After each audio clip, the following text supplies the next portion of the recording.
The engine cuts out, and you're sitting in the sudden quiet of the garage, boots planted on concrete still warm from the day's heat. Your hands smell like gasoline and metal. You've been here since before dawn, working on the Harley's transmission with methodical precision, the kind of focus that lets you stop thinking about anything else. Around you, the space echoes with the weight of what this place means.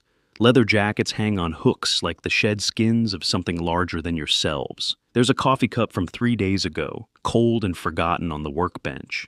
You hear the rumble before you see the headlights cutting through the garage door's gaps. Another bike, then another. The sound builds into something almost musical if you let it. A familiar harmony that tells you who's arriving even before they roll through. You know every engine here like you know your own heartbeat. You pull a rag from your pocket and wipe your hands, though you don't really need to. It's a gesture, a readiness.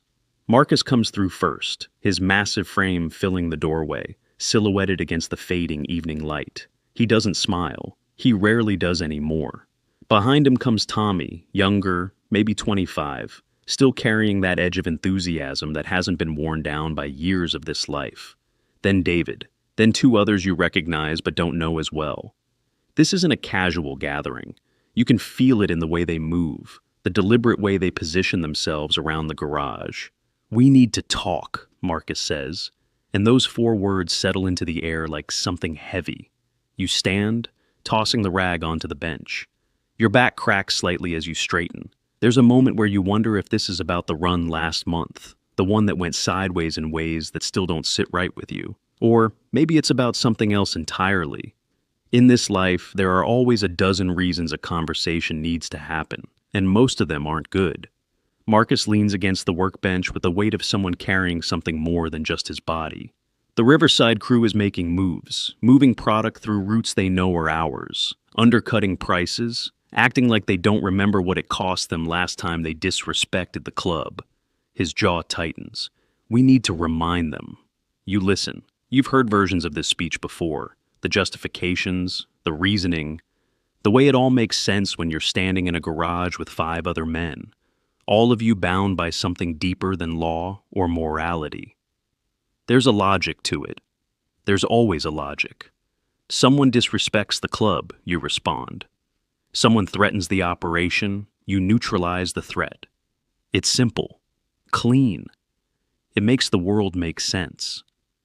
But there's something different this time. You feel it growing in your chest like a quiet thing waking up. It's been there for a while, you realize, maybe years. A small doubt that you've been careful not to examine too closely, because examining it would mean admitting that everything you've built here, everything you've chosen, might be constructed on a foundation that's rotting from the inside. How many of them, you ask? Your voice sounds steady, which surprises you. Enough, Marcus says. And we go in organized, professional. Nobody gets hurt worse than they need to be. This is about sending a message, not about violence for violence's sake. The distinction feels thinner than it used to. You remember when you first joined, when the line between right and wrong seemed to matter in a different way? You were younger then, angrier, convinced that the world had treated you unfairly, and that this crew was your family, your answer, your purpose. And it was all those things. It is all those things. But somewhere along the way, you stopped being someone who stumbled into this life and became someone actively choosing it, night after night, decision after decision. When, you ask? Tomorrow. We're meeting with them at the warehouse by the river, neutral ground. We lay out the situation. They either back off or they don't, and what happens after depends on how they respond. Marcus studies you for a moment. There's something in his eyes, a question he's not asking out loud. He knows you too well. He's known you too long. You nod and turn back to the bike, even though there's nothing left to do on it tonight. Your hands need something to hold. You pull the oil cap off and check the level, even though you checked it an hour ago. This is a ritual. This is how you buy yourself time to think, without thinking looking obvious. The other men begin talking about logistics, about who will be where, about exits and contingencies. It's competent planning. It's almost bureaucratic in its precision. That's what gets you sometimes, how ordinary it all is. How you could be listening to men plan a sales strategy or a construction project, and the language would be almost identical. Only the stakes are different. Only the fact that someone might end up in a hospital, or worse. You've done this before. You've stood over men on concrete floors, watched them bleed, felt the strange disconnect between your hand and your body, and the thing you were making happen. You've told yourself it was necessary. You've believed it. But belief and truth aren't the same thing. And somewhere your mind learned the difference without asking your permission. "You with us?" Tommy asks. He's looking at you with something like concern. Tommy's still young enough to think this is all grand. Still young enough to see it as an identity instead of a slow deletion of every other version of yourself you might have been. "Yeah," you say, and you mean it. That's the worst part. You mean it. You'll be there tomorrow. You'll stand with them. You'll do whatever needs doing. And that's not because you're a coward or because you have no choice. It's because, at the end of the day, these men are your brothers and the club is your home, and walking away means losing both. It means becoming the kind of person who abandons his crew. It means becoming a rat, or a traitor, or worse, just another person on the outside, alone. The evening deepens into night around you. Marcus and Tommy and the others eventually leave, peeling out of the garage in a sequence of rumbling goodbyes. You stay behind, as you always do, securing things, turning off lights, making sure the space is locked tight.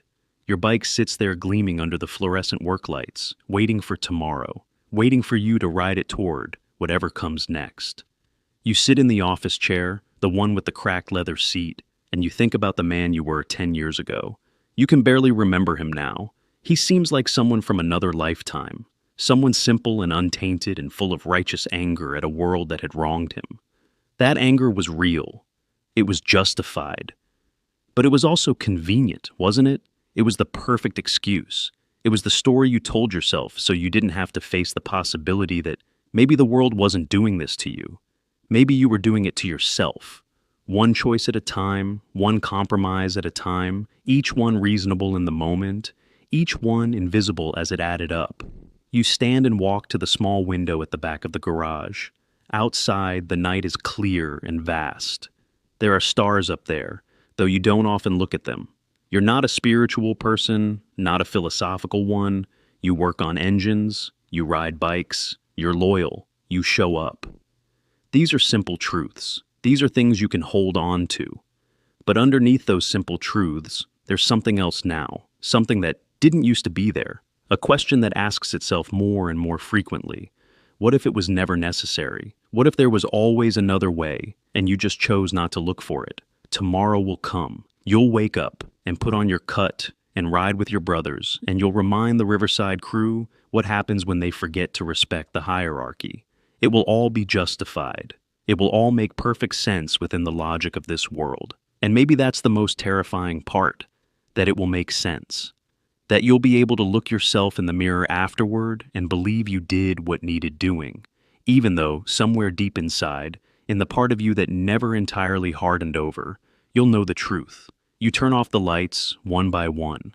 In the darkness, the garage becomes a different space. It becomes a place where choices solidify into the shapes they'll hold forever.